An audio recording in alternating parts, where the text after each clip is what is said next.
from an SEO standpoint, not a design standpoint. So people just look at the surface level stuff, the stuff with the website and how it looks and thinks, okay, I'm good to go. I saw that you're one of the big sponsors at the RoofCon this year. So had you been to that in the past? So I never took anything seriously. And then it was like crunch time. College is here and I got to start making decisions on what course I want to take my life. I picked journalism.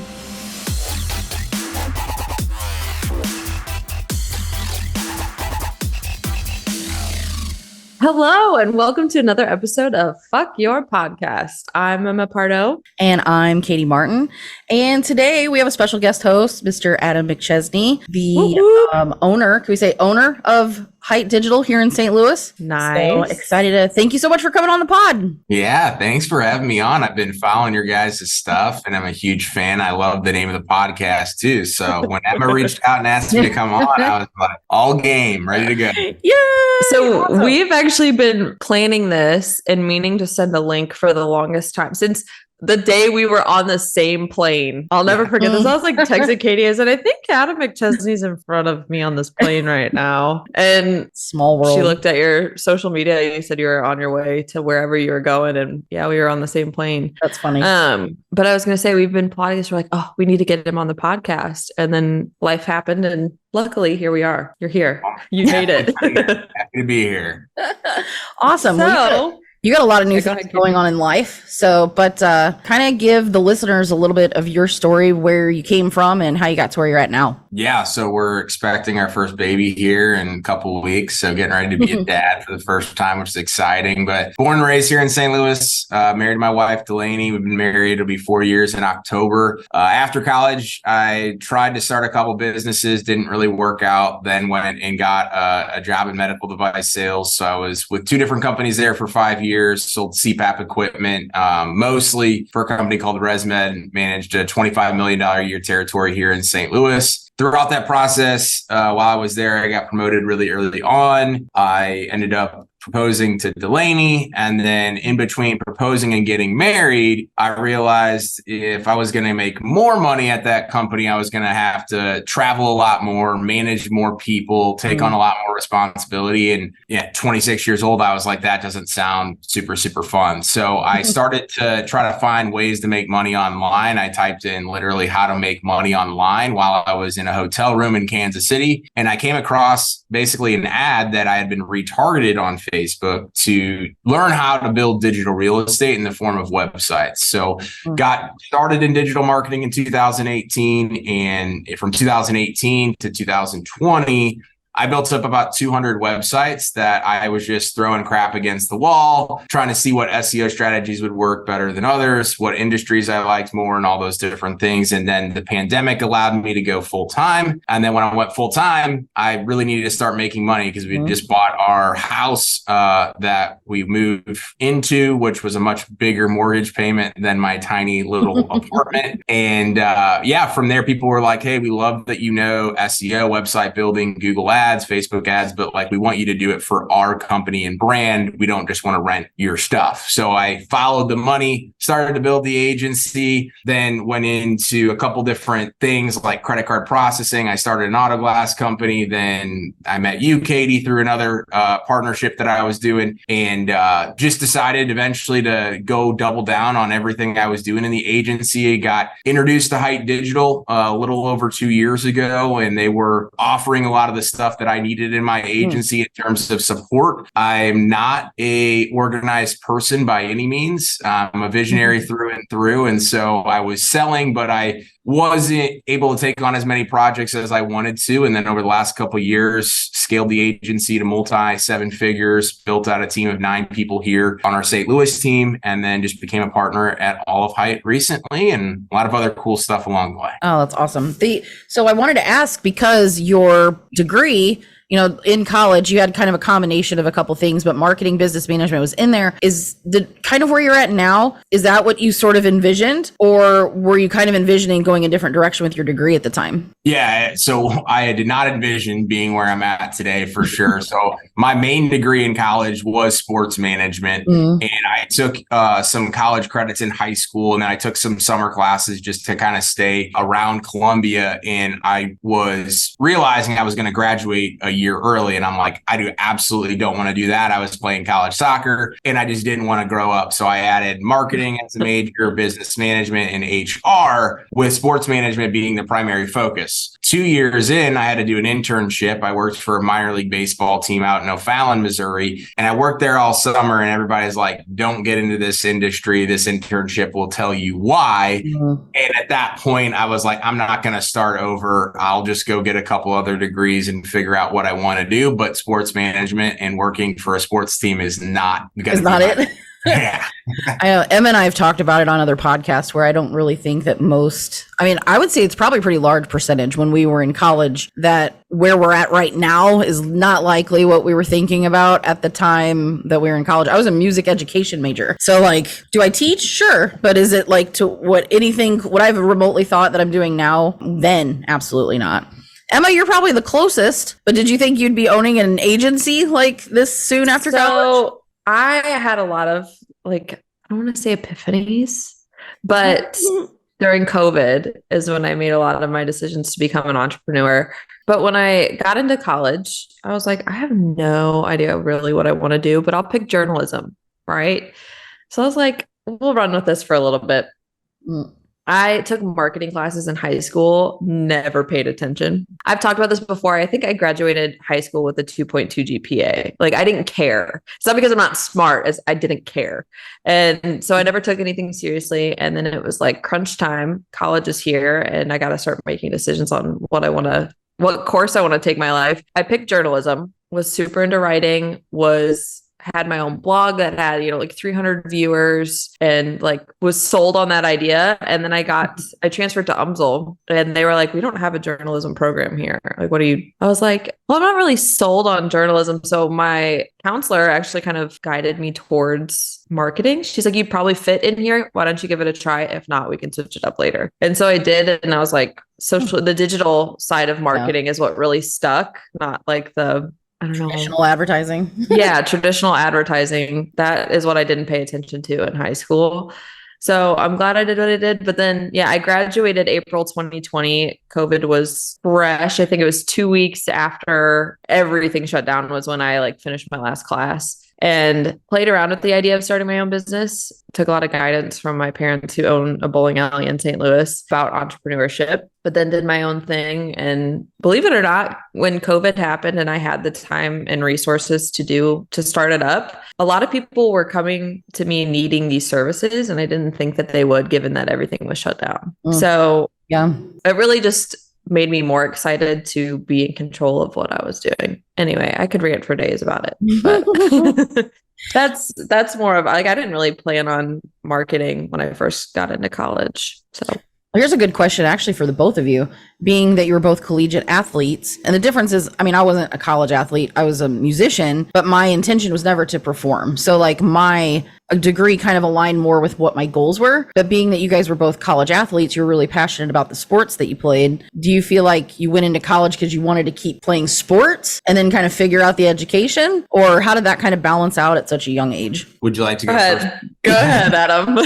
I would say for me, it was definitely I wanted to play college sports. I didn't really apply to any colleges where I was just going to go be a student. Right. And I was going to go play soccer at a school in Iowa. And then right before I graduated, the coach left. And I was like, probably a dumb decision because I really only went there for the coach. I didn't really know anybody else. And it was a super small town. And then I ended up realizing hey, I could go to Columbia, Missouri, right next to Mizzou and kind of get the best of both worlds. But I applied myself a lot more in college in the studies that I was doing than I did in high school because I didn't really have to I think I had to take one science class and then a couple of English classes, but I was pretty far through all the high school credit stuff to where I was just focused on business. So I knew what entrepreneurship was, but I started taking classes. And at that time, they were starting to introduce some things about entrepreneurship and marketing that was more so on the digital side. And I was pretty fascinated with it. But definitely, I don't know how well I would have done in college if it wasn't that I really needed to get through the classes in order to play soccer. Yeah.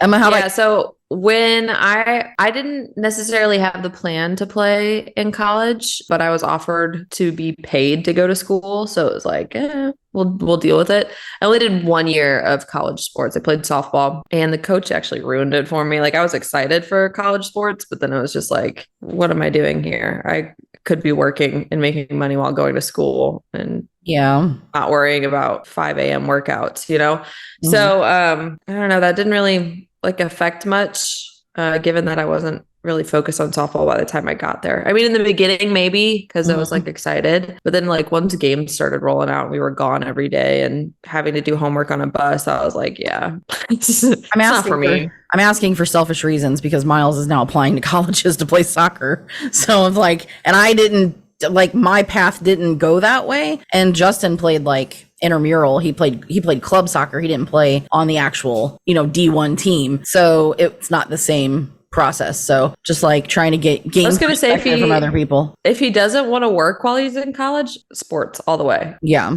But he's for sure not going to want to work. That's what to say. It sounds like sports all the way. But I'd say it taught, like, for me, it taught like a lot of the structure of like I played in every team I pretty much ever was on, even my high school team, and we were really, really good. I always played a decent amount. And then I got to college, not necessarily thinking I was going to play a ton my freshman year, but then when I really got there and realized like this is a whole new world. Yeah, different. And we had, over 50% of our team was all international kids, and there was a couple St. Louis kids, a couple Kansas City kids. But like other than that, it was like it really opened up my view on the world, I think, just learning from other people that came from these crazy different backgrounds. I mean, I lived with a Serbian, I lived with a Japanese kid as well. And I think that in and of itself, combined with some of the discipline that you have to have while also managing going to school. And I also did an internship and I worked in the admissions department. So I think a lot of those things, like looking back on it, helped craft who I am, in the workplace when I was working for somebody else, obviously now running the business, having to juggle things all the time. Right. Well, I mean, and you and I have talked about it in the past. There's always a lot of correlation between entrepreneurs and people who have played competitive sports, like especially super competitive. Like if you didn't play professionals, college is still super competitive. In the world of soccer, it's crazy though, because we're in such a great city for it. I mean, you don't like, you can have a kid on a club team and never have to travel. So you have that to look forward to when when your kid's older. But yeah, you don't have to travel near as much as because there's so many teams here. So as opposed to being like on a competitive softball team and they're traveling all over the place, living in hotels every weekend. I get to see that with my niece. I'd like to ask this of anybody who's in the world of marketing. Like obviously what you focus on is everything digital, and based on what you talked about and what you're passionate about. And there's never really like somebody who's a master at everything. And it's not even that you don't have team members who are experts in certain things, but do you, like with the location that you have there in your company, do you feel like there's certain things that are more in your wheelhouse, or like the stuff maybe you guys just enjoy doing more for clients, and not necessarily that you're bad at anything else, but just more of the stuff that this is what gets us excited, this is what we have the most clients in? Yeah, so it's definitely the search engine optimization side of things, because that was really my background. Like I built okay looking websites back in 2018 when I got started, but you can rank a really, really bad website if you do the proper technical on-site SEO, as well as having a good consistent content strategy and offsite stuff. And so I flipped two of those initial websites into companies, one an auto glass company and one a landscape design company, just from the sheer fact that I knew SEO and I knew how to rank things and then generate those leads. So that for me is like my bread and butter and pretty much what our team is like known for. It also excites me because it's the stuff that like most people just don't want to do, or there's a lot of companies that are out there that will like start doing it and then they'll do it like halfway and say, hey, it's better than where it was. But like if you really, really do it right down to a T, you can have some really, really incredible results with doing it that way. Yeah. And there's so many people that just don't understand what's entailed in that. like all of the technical aspects. I don't know how many people I've talked to, and I'm sure you have in home services, where you say, putting like, it's the content on your site that's important, what you're updating. And they're like, what do you mean? Like, where do I put new content on my site? And then you talk to them about, growing the site, adding pages, your blogs, like so many different things that, all the different pieces that are entailed. And then they're going like, yeah, I don't want to do that.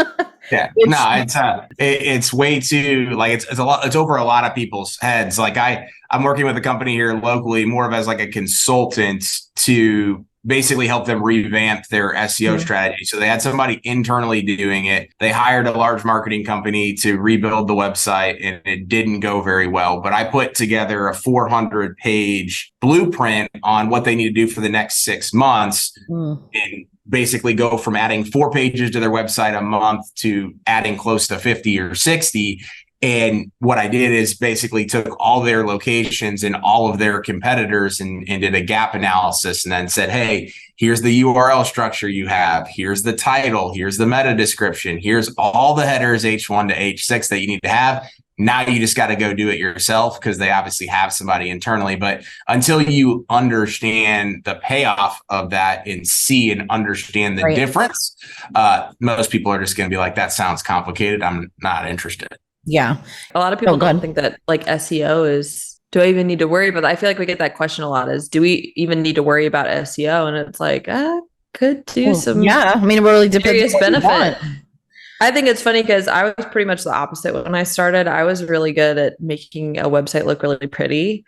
But as far as SEO went, I was like, throw this together, it'll work. So I think that's funny, being on the opposite end of that. So yeah, our auto glass company website, I mean, it gets 1,500 leads a month. I put it together in 2018. It looks awful, to be honest, but people don't necessarily. Yeah, people don't necessarily want to know when somebody breaks into their windshield in downtown St. Louis and they need somebody to come fix it. They're not necessarily looking at like the About Us section of the company. They're like, who's number one on Google and who's going to answer the phone? Right. That's what I try to tell people with like their social media or their website when they're looking at, functionality of the site. Depending on the industry, it's like you have to think of what answer that they're looking for before they ask the question, and make that the part that stands out the easiest, so they get their answer right away. Some people also do the opposite, and we see this a lot in roofing and with roofing companies, where they try to make it look so pretty, where it's like, one, it's not loading. Two, where do people contact you? You've got all this great stuff and you have all these great pictures, and it's awesome that you have this background video, but this website's not going to convert. And you have the extremes where, but I agree, like if they can look, because I'm looking at the website, like if you can look at the website and clearly know I can get my problem solved here, that's what you're looking for. Then the work is just getting people to find it, Yeah, we see that a ton, where it's like, can we have all these fancy bells and whistles? It's like, sure, but do you want it to be a distraction, or do you actually want to get leads from your site? Yeah, I was going to say, when people ask, well, I want this website, can we get this video on the website? It's like, we could do that. Right. We can. It's going to be slow. So I was going to say, Adam, as it sounds like SEO is that's your thing. That's your specialty. What is the worst mistake anybody can make starting out with SEO? Say that they're doing it on their own. They're trying to figure it out. What's the worst mistake they can make? Yeah. So I think a lot of times is they'll get the website launched if they're, hiring somebody to do it, or even if they're trying to do it themselves. But if they hire somebody to do it, they don't have that SEO foundation, and immediately gets indexed by Google. Of course, you can go back and get it re-indexed.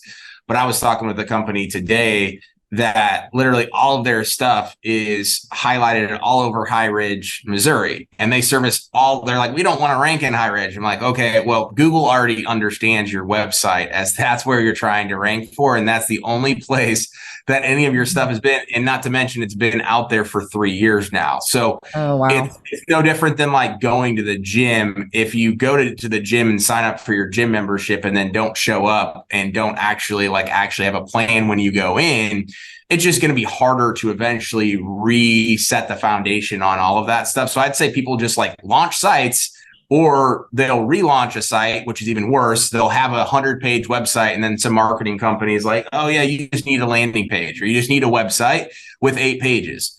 Well, if you don't have apples to apples with what the current site is that's been indexed, Google's going to throw an absolute fit with it from an SEO standpoint, not a design standpoint. So people just look at the surface level stuff, the stuff with the website and how it looks, and thinks, okay, I'm good to go. Mm-hmm. That's what I thought when I started. That's why I was like putting everything into these designs. I'm like, these are going to be the best looking websites. You can't say no, right? That was my mentality. And I mean, they looked really good. It's just, they didn't perform at all. It's funny though, like all the marketers that you kind of run into, because like, I mean, I've always had a hand in marketing to some degree, especially moving into business coaching, like leaving a roofing company, which I understood that, but I didn't do it every day. But when you get into the coaching world, then you're doing things like building sales funnels and managing Facebook traffic. So like I learned that stuff like in a crash course and it just kept growing from there. And then you start hearing people say things about websites, and like in the back of your head, you're like, man, that just foundationally doesn't sound right. And before I really took all of the courses and learned where I am now, I would go back to my mentor and I'd be like, okay, this is what somebody's saying. He's like, no, still not right. Like, it's like you have somebody to bounce this off of. I'm like, okay, like intuitively, this is telling me that's wrong, especially with, it's still like people talked about this years ago about you're like making your website go deeper. And so when you see those people who have this humongous website and they're like, oh yeah, you don't need that many pages, and they cut it down to like 8, then you're like, oh shit, like, oh my God, like what did you just do? So, I mean, I've seen some companies that have put out like 100 or more pages on their site with all of these things that the company didn't even do. And then they still weren't getting calls. So you still have like there's some sort of disconnect. There's pieces they're still missing.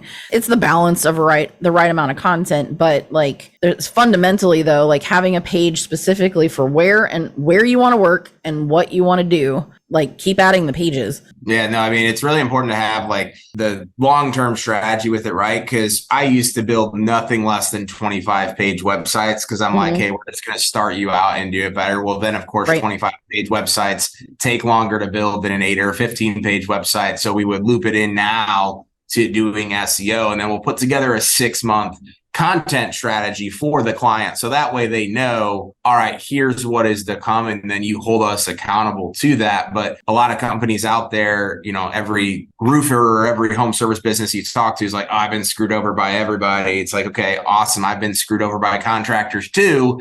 But you have to understand that you need this. I was talking with the roofing company this morning, and they've been in business since January of 2022. They did 5 million their first year, and they're on pace to do 15. And I asked him, one of the things, like, what makes you different? You don't typically grow that fast. He goes, because most people in my market say that they're roofing contractors, and I'm a business owner I'm a marketing business owner that just so happens to do roofing. And really over the next, I think 12 to 24 months, you're going to see those companies that have struggled to actually generate their own leads, whether they're doing it themselves or working with a marketing company. They haven't focused on their online foundation, they're going to suffer. But the companies that are literally marketing companies that are doing everything under the sun, they're going to survive because people know who they are. And that's the name of the game in today's market. Is just there's a lot of competition out there. If you're not front and center and people don't know who you are, it doesn't matter how good or how many years of experience you have or that you took over the company from your dad. It doesn't really matter in the grand scheme. No, God, we're so on the same page with that, especially like with roofing and home services. Like I couldn't agree more. And I get super excited teaching that to roofing company owners, because I've even said with some clients, I'm like, I may not be your long-term solution. If your goal is to have somebody in-house that can do a significant amount of this, or you understand it enough to be able to do other things outside of what we're doing, I'm happy to teach you. Like, I feel better when they can be self-sustaining. And not all of them can, but we work with a couple companies where we're like one piece of a 3-part marketing team, but they at least get it, like we all work together and the business owner gets it. Like at least the foundation, like you talked about, having that digital footprint, that solid foundation, because that's where people are looking. And that's just the direction that everything's going. The last podcast, I was watching it actually today just to make sure that it was cut and everything well, but we were talking about marketing and how it evolved, because I'm I'm older than you guys, but Crystal and I are significantly older than it seems like. We started in the roofing industry in the early 2000s. So just how crazy it's evolved, where people used to focus on what their position was in the phone book. And half of them, maybe probably more than half of them, didn't even have a website, you know? Mm-hmm. So, and this was like 2008, 2009, which to me, it doesn't sound that long ago, but it really is, especially in the world of technology, because things advance. So I think I was in the fourth grade. Of course you were. 2008, 2009. I say that respectfully. Sure. But I was going to say, Katy, you had mentioned, when clients come to you and are like, I want to do this in-house, but I want you to kind of guide us through this. I love when companies can come to you and say, we want to do this on our own. We want to be able to have this in our processes and systems and whatever you want to call it. And they're honest about it. Mm-hmm. And this kind of ties into a what grinds my gears. Okay.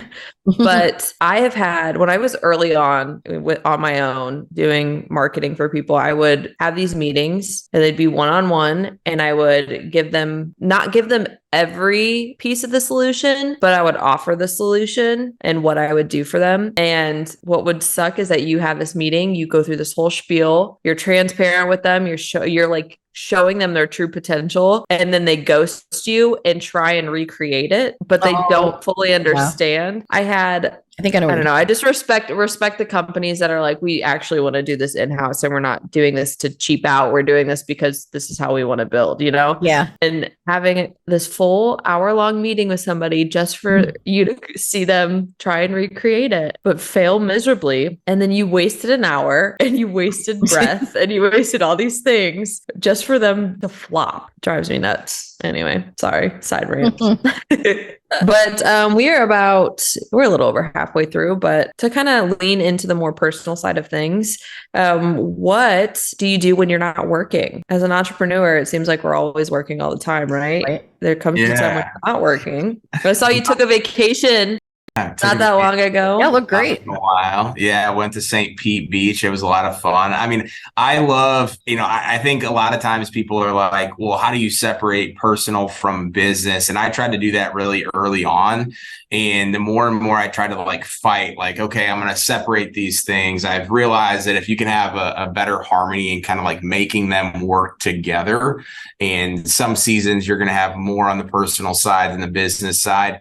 I typically, traveling is the one big thing. So I try to always bring Delaney with me when I'm doing these events, especially over the summer, because she doesn't have to work. When I go and visit clients and do all this stuff, I typically try to add, extra time either before or after, just so that way I can maximize, where I'm going and meeting new people and seeing new things. So I've done that a lot over the last 3 years. I love golf, and I also just love hanging out. We have a pool in the backyard. So during the summertime, it's really nice to just be able to go back there and hang out. But I live a pretty simple life. I don't do anything too crazy, but yeah, that's about it. Nice. Awesome. Everybody loves a good vacay. Everybody loves good separation from work. I was going to say, you talking about networking, kind of, I think it's kind of funny how we all know each other. Basically, this is how we all were introduced to each other. I'm not gonna give the business a name at the moment, but I remember, I don't even know when it was, I called Katy because Adam, you messaged me on LinkedIn recruiting. Yeah. And I was like, it was still there. We officially. Yeah, we were still there. I wasn't. We hadn't launched 99 yet. It was it was right before. Oh, okay. And I was like, Katy, do you know this person that's messaging me on LinkedIn, trying to recruit? And she's like, wait a minute. And she went and looked up and she's like, oh, I know him. And then she told me the whole background of how she knows you. And I'm like, so we all got fucked over. All of us. The world has a funny way of circling back. Well, the thing is bringing people together in weird ways. Had I not applied, because I worked at my parents' bowling alley for 8 years. I was finally it was just the right time for me to get out. I was like, I can't, this is not what I want. I don't want to be stuck here forever. I'm not saying stuck is in a bad way, but bowling's not my passion. Sure. I could care less.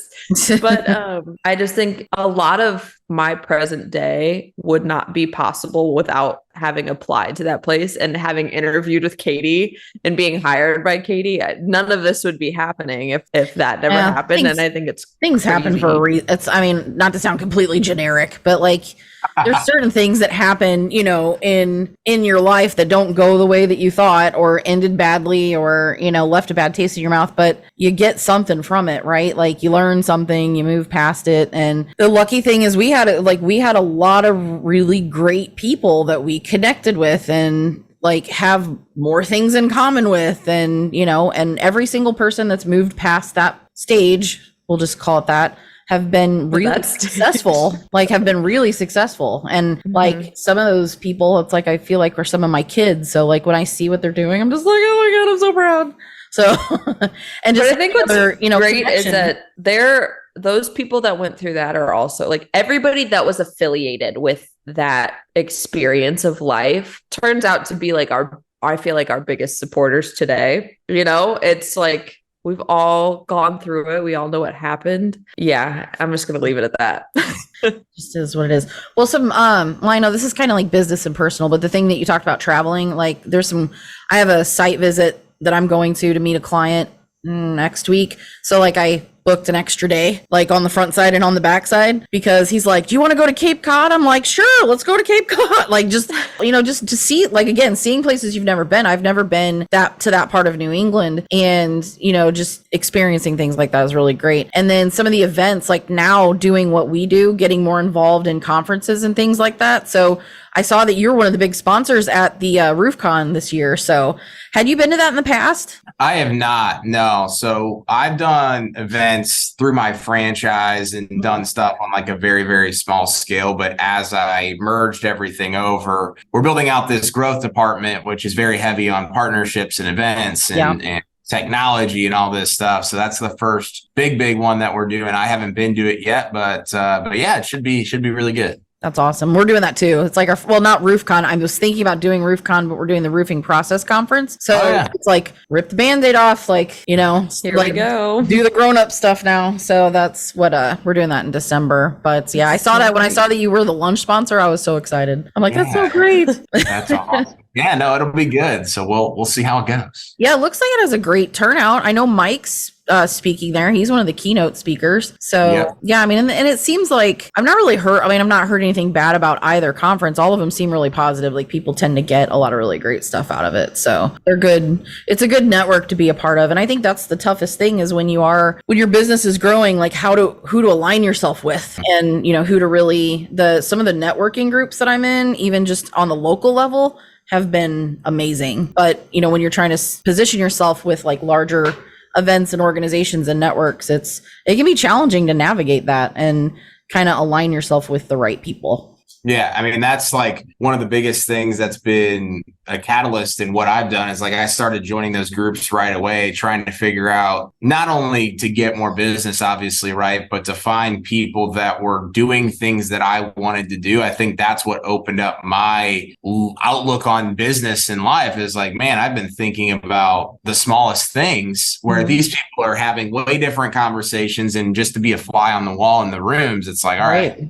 I need to really level up personally, professionally. I need to start thinking bigger. And when you do that, if you consistently go back to those rooms, you can't help but get better because you don't want to go back to the same room and have no positive movement in the right direction. Well, that, and you want to get to that place of also being able to contribute in the big room. I think that's a big part of it as well.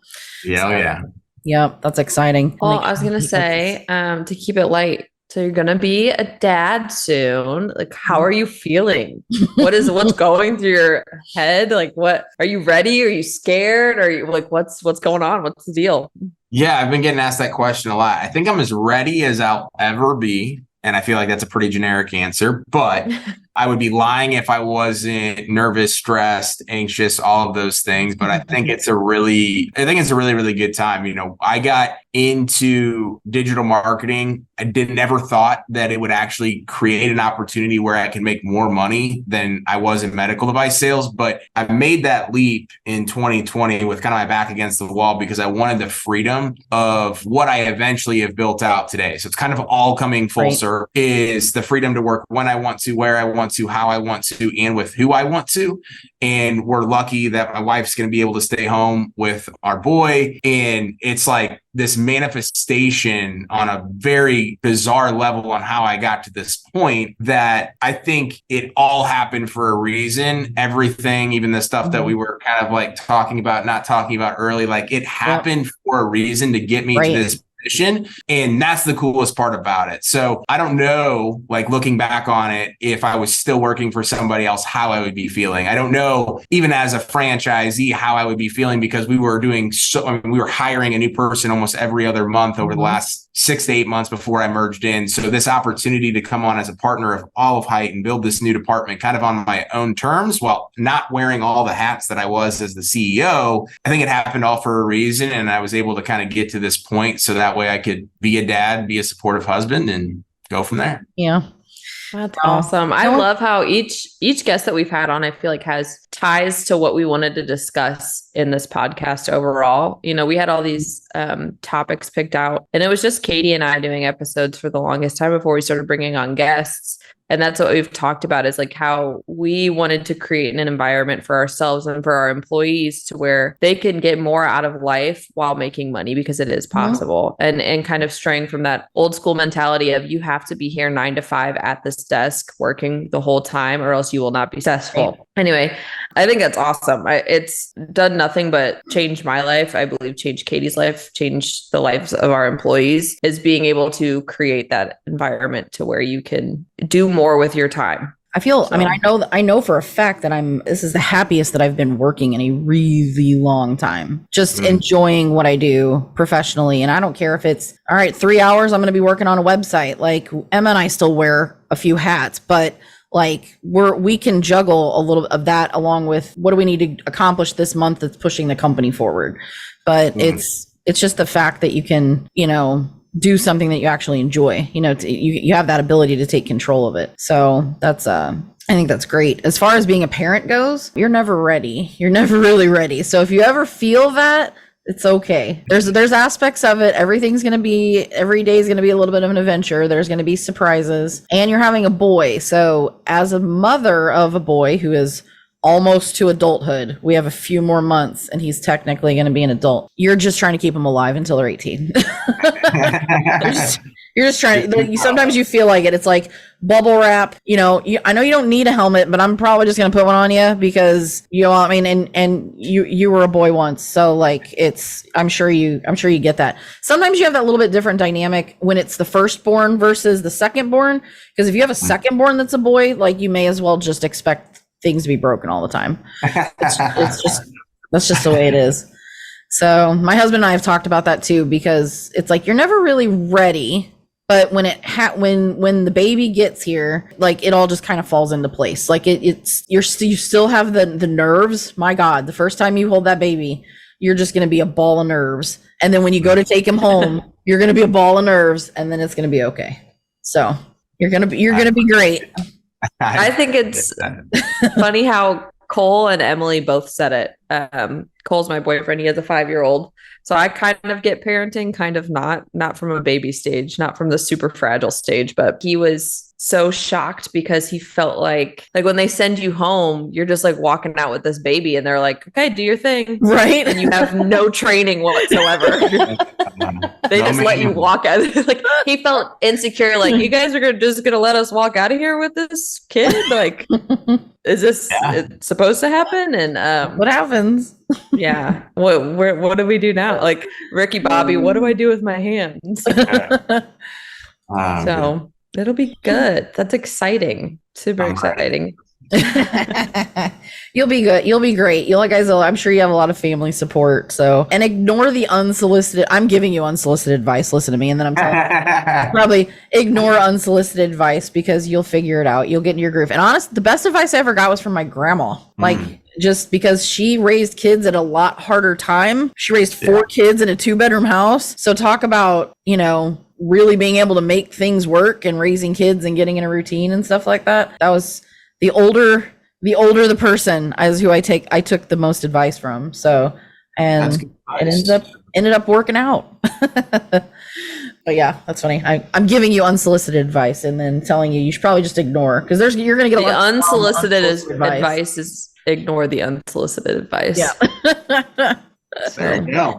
As far as your team, like the dynamic of people on your team, are you looking for primarily experienced people? Do you recruit anybody that's more at like right out of college? Like what works the best in your team dynamic? So when I was hiring direct for our franchise, it was pretty much everybody with on my management or leadership team. It was everybody with experience. Mm-hmm. So they had all been in a role below what I was hiring them for at another agency. So they had, or a marketing and advertising company. So they had the knowledge of what we were doing, but maybe they didn't have the same managerial roles and responsibilities or things like that. They were right below that. When it came to our account managers, they all were hired through our Hite corporate office, where they were a content writer first, or an SEO specialist, or a digital marketing engineer, and they succeeded in that role. And then we promoted them to a client facing role. So it's kind of those two different avenues. Well, just reach out to me if you have a need for any, because I have a pipeline both at Lindenwood and SIUE of people in marketing degrees of some fashion, right? So awesome. I have my husband's company. He has a handful of women's soccer players as coaches. So, and they're marketing majors. They're going to be graduating in the spring. So, and we're not, we're growing steadily, but we're not hiring people all the time. But because I did recruiting, I get so many people that reach out to me.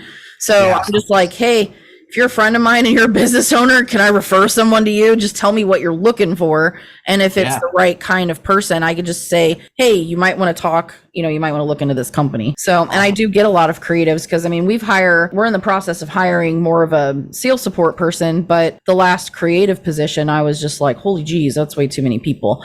And then, or I end up getting somebody who's a little more experienced than what I need for a particular creative role. Cause like our content manager roles, that's, more design, social media, like that type of thing. Yeah. So anyway, just keep that in mind. So, cause I have some people, I'd be happy to just connect you guys in an email because they're looking for opportunities when they graduate. I do the same thing with Rob Timmerman, but he sometimes will say, hey, I'm not ready. Like I've got enough entry level people. I'm looking for like this key leadership position right now.